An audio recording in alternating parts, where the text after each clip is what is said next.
It was a chilly November afternoon in Chicago.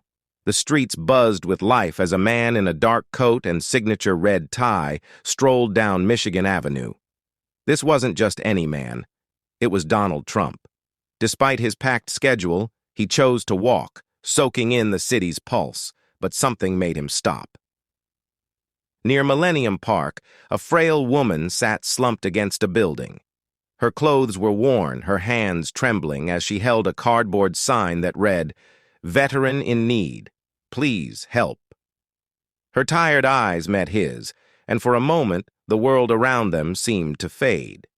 Trump approached her with deliberate steps, drawing curious stares from passers-by. "What's your name, ma'am?" he asked gently. The woman hesitated. "Teresa," she replied, her voice barely audible. "Teresa Hensley." "You're a veteran?" She nodded weakly. "Served 12 years in the Army. Got injured overseas. Things haven't been the same since."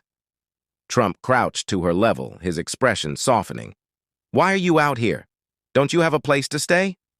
Her voice cracked as she explained, "I lost my apartment months ago.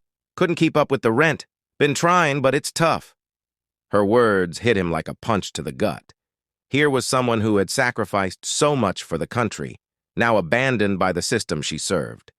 Trump couldn't walk away. "Stay right here," he said firmly, pulling out his phone. He stepped aside, dialing with urgency. On the other end, his assistant answered immediately. "Margaret, find the closest hotel with availability and call a doctor. Make it happen now." He returned to Teresa, who looked at him with cautious hope.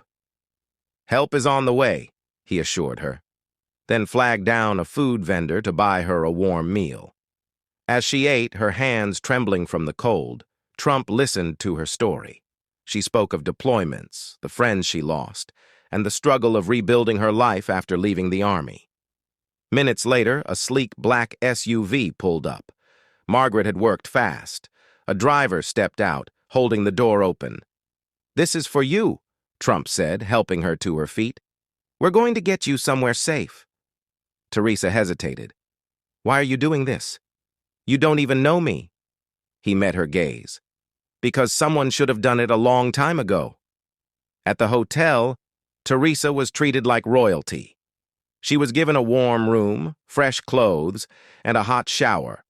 A doctor arrived shortly after to check her health, providing medicine and advice. Meanwhile, Trump made another call, this time to a nonprofit dedicated to helping homeless veterans. Within the hour, a representative named Lisa arrived. "Teresa," Lisa said warmly, "we'll help you find housing, job training, and anything else you need. You're not alone anymore." Tears streamed down Teresa's face as she turned to Trump. "I don't know how to thank you." "You don't need to," Trump said with a soft smile. "You earned this a long time ago." By morning, Teresa had a new path forward. The nonprofit had arranged temporary housing, and Trump's foundation committed to covering her rent for the first year. Before leaving, Trump handed her a check for immediate expenses. As he turned to go, Teresa stopped him. "You've changed my life in ways I can't describe." "Thank you." Trump smiled. "Just promise me one thing. Pay it forward someday." "I will," she said, her voice steady with newfound determination. He stepped back into the bustling city. Trump felt a quiet sense of fulfillment. In just a few hours, a life had been transformed.